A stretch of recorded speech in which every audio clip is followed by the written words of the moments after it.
Hi, everyone. This is Jean Birchman, the Executive Director here at the Spina Bifida Association for Greater New England, and I am really excited today to present to you our annual Jean Driscoll Dream Big Award presentation. And I am joined today by Jean Driscoll herself, and she will be presenting the award to Julia Bellerose, who our board selected this year as our winner. And Julia's family is able to join us from across Massachusetts. So actually, Julia, I should let you introduce your family if you'd like to, maybe starting with the person sitting there next to you on the couch. Sure. This is Nathan. This is my husband. Next to him, well, I believe this is what I can see next to him are my grandparents, Stella and Bob. In the middle is my dad.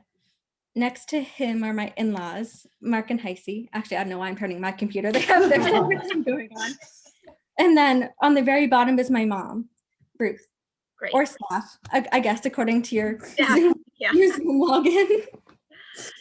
Well, thank you. Thank you all for joining us. It's so great that your family could be here with us. I want to just give, for the benefit of people who are watching us, a little bit of background on this award. So we started giving this award, and Hyacinth can probably correct me if I'm wrong, but in the early 2000s, after Jean helped the organization get some marathon bibs, which raised a tremendous amount of money for the organization. So since that time, and probably for at least 20 years, the organization has been giving an award in Jean's name every year. And so because of the magic of technology, we now have the opportunity for Jean to present it herself every year, which is thrilling for us and for the recipients. For those of you who don't know, Jean is a former multiple marathon winner as well as a Paralympian. You're going to have to correct me if I'm wrong, but Jean participated in the 1992, 1996, and 2000 Olympics. Oh yeah, that's right. Yeah, you have 8 medals, right? I have 12. Wow. So there are the Olympic Games and the Paralympic Games, and I competed in the wheelchair exhibition event at the Olympic Games in 92 and 96. The Paralympic Games, I competed in 88, 92, 96, and 2000. Wow. And you have a total of how many medals? 12 Paralympic medals and 2 Olympic medals. So that is a lot of jewelry, heavy jewelry. Jean is also the first person ever to win the Boston Marathon 8 times, correct? 7 of which were consecutive. All of this is in her book, which is remarkable. You can't believe the story of her journey to get where she is and to become the athlete that she is, as well as a huge humanitarian and philanthropist supporting people and athletes across the world, including especially Ghana. You're very affiliated with a program there, if I'm not mistaken. Yep, I just hosted a wheelchair athlete from Ghana for 6 weeks in my house. He left Saturday. Oh, wow. Lucky guy. So we're really, really thrilled to have Jean be here in person, to be able to meet Julia and talk to her.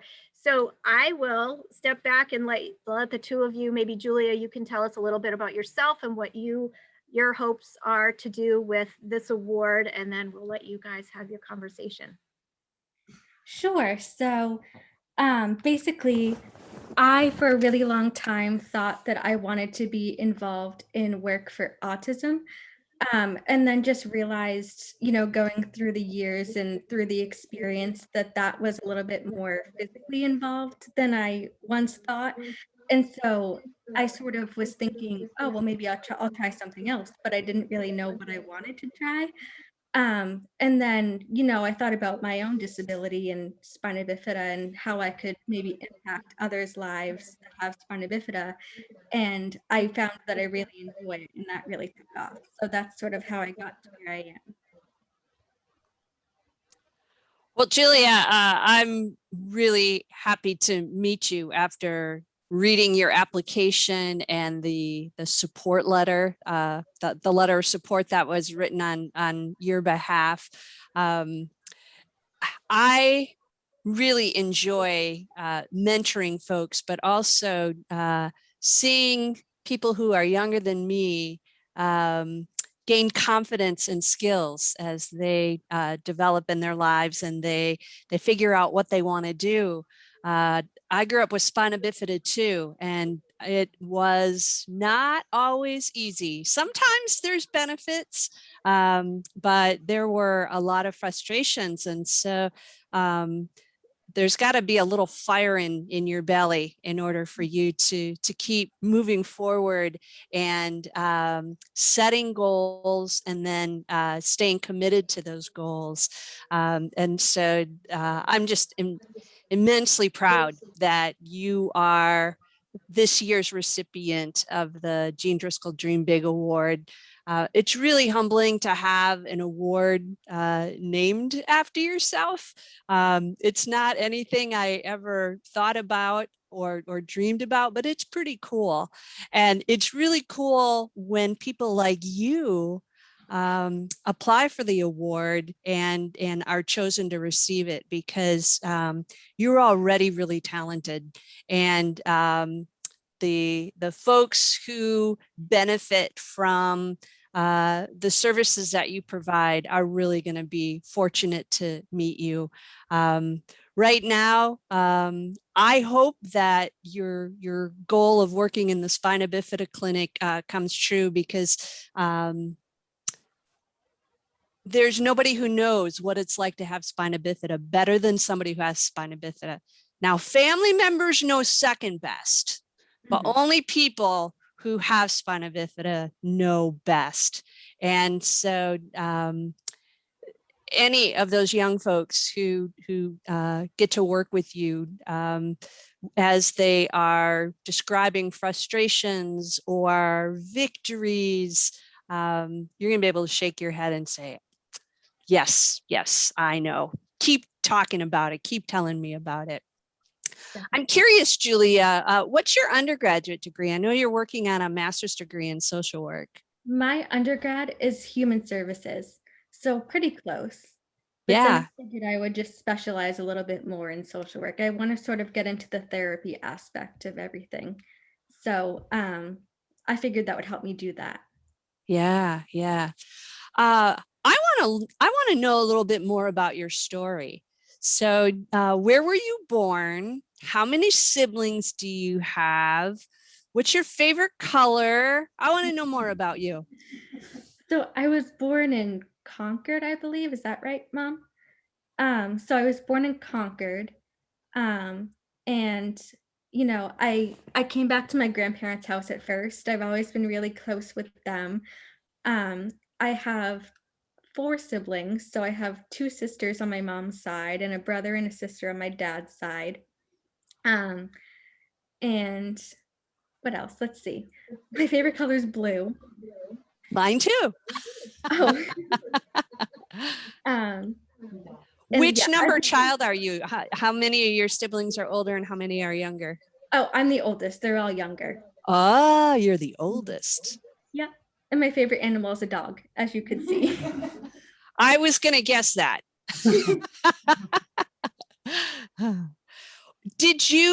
Were you active in the Spina Bifida Association when you were growing up? I was. As a participant, I went to all the parties and I went to events such as Bling that they have, which is not fairly new, but a newer teenage retreat that at first it was sort of separate. The girls went for a weekend of pampering and education and makeup and all that fun stuff. And then the boys, I'm not exactly sure what they did, but they had their own program where I believe, oh, Nathan, you went to Bling. It was mostly sports related, as you could probably guess, the wheelchair sports. And they had a couple like motivational speakers, but it was mostly sports, wheelchair sports and swimming and such. They were keeping you active. Yes. Mm-hmm. So yes, I was very active. I went to things like that throughout my life. Where did you go to school for your undergrad degree? I went to Fitchburg State. Oh, Fitchburg. Okay. And are you getting your graduate degree there too? No, I'm getting that at Salem State. Oh, at Salem State. Mm-hmm. What made you choose these schools? I I honestly can't say there were really very specific criteria that had made me choose something like that. It was sort of, I like the diversity of those kinds of schools. So that was probably one of the factors in my decision. But other than that, I really loved the campus of Fitchburg State in particular. And actually, Salem State, I haven't really been there yet because I started when COVID began. So I was Oh, remote for that whole time. oh, yeah, that's a very different experience. But that wasn't actually bad either. I was surprised. I thought that I was going to have a really hard time remotely, but I was pleasantly surprised. I did okay. Good. I don't know if I would have wanted to study online, but you don't really have a choice. You do what you have to do. I would like you to tell me about Glenn Bailey and your work with him, and maybe some things you learned. So Mr. Bailey, Glenn Bailey, was my instructional assistant slash paraprofessional that was with me throughout my high school years, 3 out of the 4 of them. And it was really great. We just had this really great, like, funny relationship where he knew that I was humorous all the time, even when I was upset. So he would sort of He put that in his letter about you. yeah, he would just sort of make everything funny, even, when I was having a bad day or when I felt like being grouchy. He would just sort of spin it and make it so that I had a better day. And that's always sort of what I appreciated about him. Yeah. Yeah. Those kind of people are really important in our lives. And people like them don't come along every year. I was going to say every day, much less every year. And it sure seems like you had a special relationship. And did he influence your career goals now? Um, Maybe not necessarily my specific career goals, but he did influence me to keep going with my education because high school was sort of tough for me.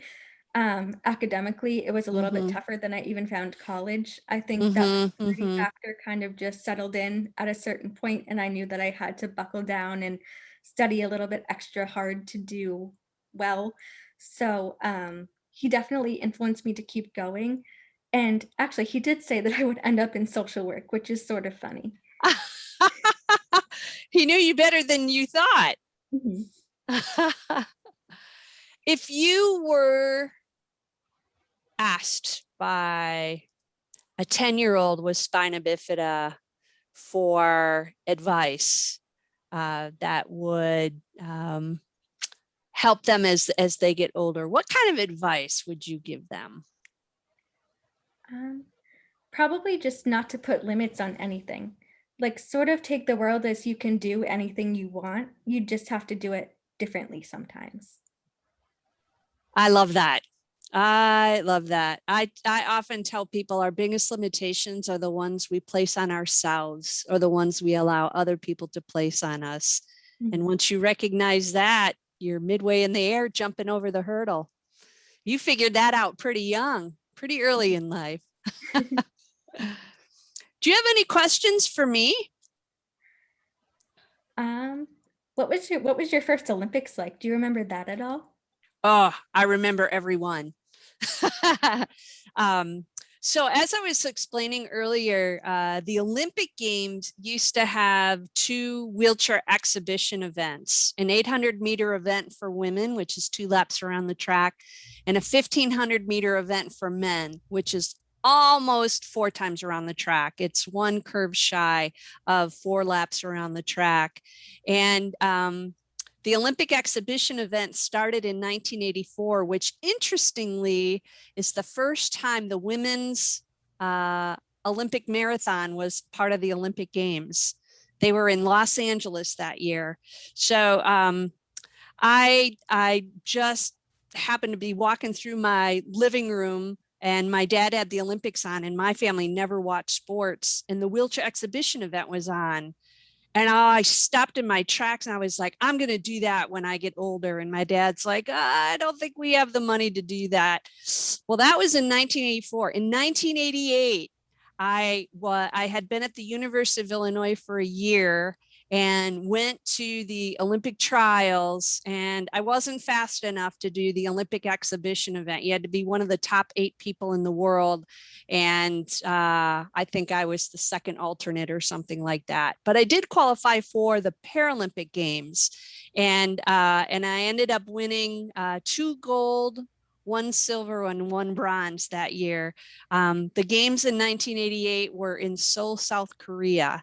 And it was the first time that I ever saw somebody crawling on the ground. There were beggars in Seoul, and this one woman had rubber waders on and was singing as she pushed a cup along the sidewalk.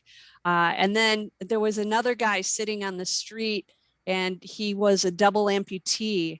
And he had a karaoke machine, and he was singing into the karaoke machine, and he had a cup that people were throwing money in. And this was in a shopping area called Itaewon. And interestingly, that's a stronger memory for me than what it was like to be in the opening ceremonies. There were hundreds of Americans in the opening ceremonies, and it was really exciting. But I started to have a realization when I saw those people begging in the street with disabilities that maybe I had it better than I realized.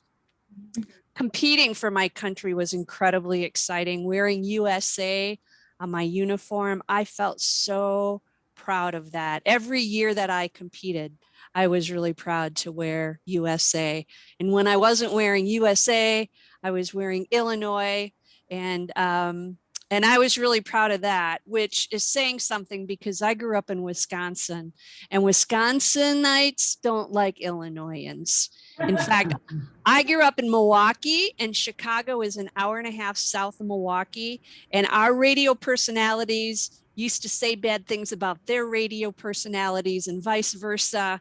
And we didn't think there was anything south of Chicago, and Chicago's in the northern part of the state. But the University of Illinois is located in the central part of the state. So it's really amazing how a cheesehead like me came to have a great pride in wearing Illinois. But competing for my country still gives me chills. Even just thinking about it was immensely exciting. That is amazing. Yeah. It's interesting. When I made the Olympic exhibition event in 1992. So I tried in 1988 and I didn't make it. And we got team competition uniforms for the Paralympic Games in 1988. But in 1992, when we qualified to go to the Olympic Games, it was a very different experience. We literally had shopping carts, and you went to all these different stations in this big open convention area. And so we got like a blue jean jacket that had the Olympic insignia at one place. And then you go to the next table and you got your dress warm-ups that you would wear for a medal ceremony if you qualify, or if you won a medal.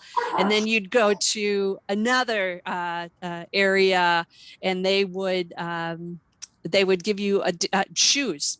And so I had and we got luggage, and then you went to upper floors, and some of the other Olympic sponsors like Ray-Ban gave you sunglasses, and Rolex gave you a watch, and then you got measured for a ring that signified your kind of like a class year, only it was your Olympic year. It was pretty incredible. And that year in 1992, they did the same thing for the Paralympic Games. So we didn't have that in 1988, but in 1992, it was, I got all the Olympic clothing, I got all the Paralympic clothing, and I still have a lot of it. After the games are over, after the closing ceremonies, oftentimes athletes from different countries will trade uniform pieces. I wasn't trading anything. I wanted every single piece of my US uniform. Great. I'm glad you kept it. That's awesome. Yeah. Well, it's still in bags in my basement. And I've moved several times since then, but it's a treasure. I still don't want to trade it. Do you think you would ever put it in like a big shadow box or something? Maybe there's a lot of uniform pieces. Sometimes I wear them when I go speak because they're really fancy looking. One year we got black leather jackets with raised velvet Olympic rings on the back. And then on the inside, they embroidered the Olympic year and the medal that we won. And so I've worn that jacket here and there, but sparingly because that's pretty cool too. That is cool. Yeah. One of the hardest things for me though was balancing all the competition when I was in college, and most of my professors were understanding, but every once in a while I'd have a class with a professor who wasn't very forgiving, and I would be gone for a road race, or when you compete in the Olympic Games and the Paralympic Games, you're gone for a long time. You're gone from home for a long time. And a lot of students will take a semester off so that they don't have to worry about the classes that they're missing and the homework that they're going to have to make up. But part of the fire inside of me was to finish on time. And so even though I had to do a lot of catching up, I never took a semester off. I just didn't want to do that. That sounds like her attitude. I noticed we're a lot alike in the letter that you, or in the application that you submitted, but then also in Glenn's letter. Made me smile. Thank you. You're welcome. Does anybody else have any other questions? Questions you've always wanted to ask, but never had I'll the just opportunity? say that I just want to thank you, both Jean and Jean. And that when I read your book, when Julia was, I met you way back in Boston at one of the first marathons that you sort of were the spokesperson for the Spina Bifida Association. And Julia was so small, but it really made an impression. And reading your book, I just have never forgotten the kind of the way I can describe it is I was just awestruck by some of the things that you did and that you overcame, like the biking and the related accident that you had and kind I of remember what the picture of the giant leg cast you had. Oh, yeah. yes. Yep. And the Spica cast. just so just thank you for sharing your story and for your work with the Spina Bifida Association and for being such a beautiful role model for other individuals, both with and without disabilities. Thank you, Ruth. That means a lot to me. When I grew up, I was really shy. And if you would have told me that I was going to be speaking to hundreds and thousands of people, I wouldn't have believed you, and I would have run the other direction. But at this point, it really is an honor to be somebody that other people can look to and find some excitement and some inspiration and some hope about what their life can be like. I would much rather have been born in my generation than in my grandparents' generation. I just think the opportunities were greater. But I love holding babies, and if I got to hold Julia, thank you for that, because I know I loved it. And if not, if I just got to meet her while you were holding her, thank you for bringing her up, because I do look at these little ones and try to imagine what they're going to do as they grow up. Everybody has skills and talents, and when they are in an environment that allows them to develop those skills and talents, then they are able to impact other lives as well. And so I want to thank you as parents and grandparents. Every single one of you on this call had a really important role in your son or daughter or granddaughter or grandson's life. Because without having people who believe in you and push you and give you opportunities, you don't go anywhere in life. And unfortunately, whether or not you have a disability, we know those kind of people. And it's hard to see those folks struggle. So from where I sit, I say thank you to you too. I think Julia and Jean, something else that I note that you really both have in common, and I think it goes back to what you said earlier, Jean, about just not putting limits on yourself or allowing other people to put limits on yourself and on you. And, both of you in your own ways and in very different arenas are just such a good example of that. Julia, I'm so not amazed, I'm just so impressed by the work that you're doing, by how thoughtful you are in approaching your career. You've made some changes to what you thought you wanted to do based on your own experience and also on a desire to give back. And both of you have that in common.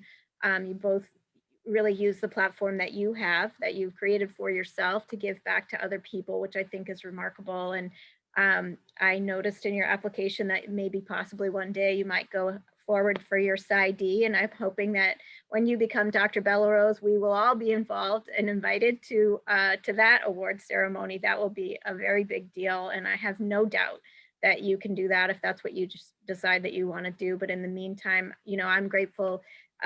Jean Julia is becoming more involved in our organization as a mentor. She's actually going to attend our Teen Empowerment Weekend this year with Nathan. They're both going to be mentors for the younger kids, which, we love to see. And now the program's been around long enough that people who were participants can be leaders, and that's a great opportunity, but only if they take it. And so we're really grateful to both of them for doing that. So Yeah, that's just a very long-winded excited. way of saying I'm so honored that both of you choose to give back so much to your community in your own way. Everybody can't be an Olympic athlete, and everybody can't be, a master's in social work, but you both are doing that and using your ability to give back to others and be a role model. And I just think that's very powerful. Thank you. Thank you, Jean. One thing I was just thinking about, Julia, as long as you're alive, and I think your parents and your grandparents and anybody who is older than you can attest to, you're going to continue to have high moments and low moments. And I have a love-hate relationship with being out of my comfort zone. I know that being out of my comfort zone is a place where I grow. And yet, just as the phrase says, you're not comfortable. It doesn't feel good. And so I want to encourage you to find opportunities to be out of your comfort zone. Certainly it's okay to spend time in your comfort zone, but I encourage you to look for ways to stretch yourself and to grow. You're shaking your head knowingly, so I think maybe you're already aware of this, but I just wanted to encourage you in doing that. As I said, I was a reluctant leader. It's not something that came natural, and it took me years to get comfortable with the role. I would say you're ahead of where I was at your age, because already you seem to be a comfortable mentor and a comfortable leader. And because of that, you're going to allow the kids that you're mentoring to have a little more confidence too. Thank you. Yeah, it definitely took me a long time to get out of my comfort zone too. I really don't like, sort of that unknown of like what's going to happen or things like that. So I appreciate you acknowledging that. That really took a while. Well, and you're pretty young, and you'll have lots of opportunities as you get older. Thank you. Well, again, I want to thank, oh, go ahead. Sorry, Bob, go I was ahead. going to say, Julia has been an inspiration to me. I came down with stage 4 pancreatic cancer in 2014. Oh, wow. And when I was having a tough time with going through all the treatments, I would think of Julia. I can do it. I can do it. You make me cry now. It'll be recorded if you do. No, that's powerful. It's very powerful. And Julia, whether you knew it or not, you have been impacting lives your whole life, and your mom and dad have, and your grandparents have. It's a give and take. We are both inspired by and also inspire others. And so, Bob, I thank you for sharing that. That's very powerful to hear that. And hopefully it inspires Julia to continue being who she is in this world. Yeah, and I just want to thank everyone. It's always a welcome opportunity to be humbled by seeing my kids do great things, and this is certainly tops for me. So hopefully it won't be the last, and really appreciate the opportunity. Thank you, Dan. Well, this has been fantastic. I really want to thank all of you for being part of this. You know, this is the upside of technology, and we sort of discovered it in a bad situation with COVID, but you know, we wouldn't all have been in the same room, virtual or otherwise, to do this. So this has been wonderful. Julia, congratulations. We're so proud of you. I'll put in 2 gratuitous plugs for our organization. One is that you can meet Julia in person at our summer picnic on July 24th in Framingham, and the information is on our website about how you can sign up for that.